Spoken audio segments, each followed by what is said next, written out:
নমস্কার, বাঙালির ঘরকন্যায় সবাইকে স্বাগত। আজকে আমি বানাবো রেস্টুরেন্ট স্টাইলের হরিয়ালি বাটার চিকেন। তার জন্য আমি এখানে 700 গ্রাম চিকেনকে ভালো করে ধুয়ে পরিষ্কার করে জল ঝরিয়ে নিয়েছি। এতে দিয়ে দিলাম পরিমাণ মতন নুন আর অল্প হলুদ। আপনারা চাইলে হলুদটা নাও দিতে পারেন।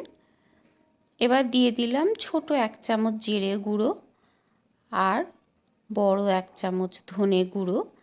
যে যেরকম ঝাল পছন্দ করেন সেই অনুপাতে শুকনো লঙ্কার গুঁড়ো। আপনারা এখানে কাঁচা লঙ্কা বাটাও দিতে পারেন। আর আমি পুদিনা পাতা, 1 টুকরো আদা আর একটা গোটা রসুনকে একসাথে পেস্ট করে নিয়েছি, সেটা দিয়ে দিলাম। এখানে আমি 1 মুঠো মতো পুদিনা পাতা দিয়েছি। আর দিয়ে দিচ্ছি বড় চামচের 4 চামচ টক দই, ভালো করে ফেটিয়ে নিয়েছি। এবার আমি একসাথে সবগুলোকে মুরগির মাংসের সাথে ভালো করে মাখিয়ে নিচ্ছি।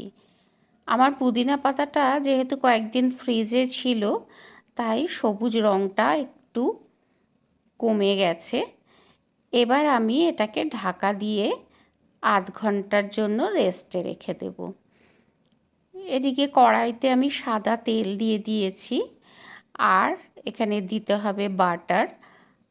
তো আমার কাছে বাটার ছিল না বেশি, তাই আমি ভালো করে কাগজটাকে ঘষে দিয়ে দিলাম। আর এখানে দিয়ে দিলাম গোটা গরম মশলা, এলাচ, দারচিনি আর লবঙ্গ। আর 4টে পেঁয়াজকে মিহি করে কুচিয়ে নিয়েছিলাম, সেইটাও দিয়ে দিলাম। দিয়ে এবার ভালো করে নাড়াচাড়া করতে থাকবো।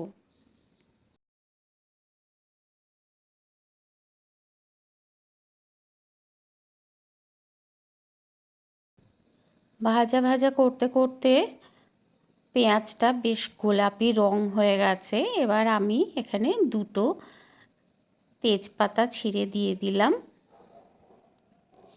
এবার ম্যারিনেশন করে রাখা যে মাংসটা ছিল সেটাকেও দিয়ে দিলাম।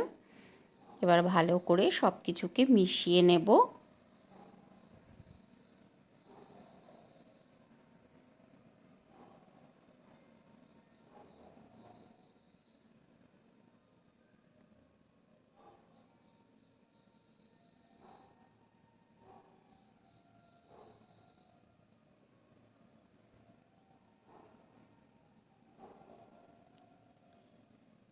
এবার অল্প সময়ের জন্য আমি ঢাকা দিয়ে দিলাম। এবার ঢাকাটা খুলে দেখুন একটু জল বেরিয়েছে, মাংসটাও একটু নরম হয়ে এসছে। আমি আবার ঢাকা দিয়ে দেব। এইভাবে ঢাকা খুলে আর ঢাকা দিয়েই আমি এটাকে কষিয়ে নেব মিডিয়াম আঁচে। এবার যে বাটিটায় আমি মাংসটা মেখে রেখেছিলাম, সেই বাটিতে অনেক মশলা লেগেছিল, সেইটাই ধুয়ে একটু গরম জল আমি দিয়ে দিলাম আর ঢাকা দিয়ে দিলাম। এবার দেখুন মাংসটা ভালো হয়ে গেছে আর ঝোলটাও ঘন হয়ে গেছে। এবার আমি আঁচটা বন্ধ করে 1 চামচ মতন গরম মশলা দিয়ে দিচ্ছি আর কিছুটা কাসুরি মেথি হাতে ভালো করে ম্যাশ করে নিয়ে আমি দিয়ে দিলাম। তারপরে এগুলোকে মিশিয়ে নিয়ে আমি স্ট্যান্ডিং টাইমে কিছুক্ষণ ঢাকা দিয়ে রাখবো।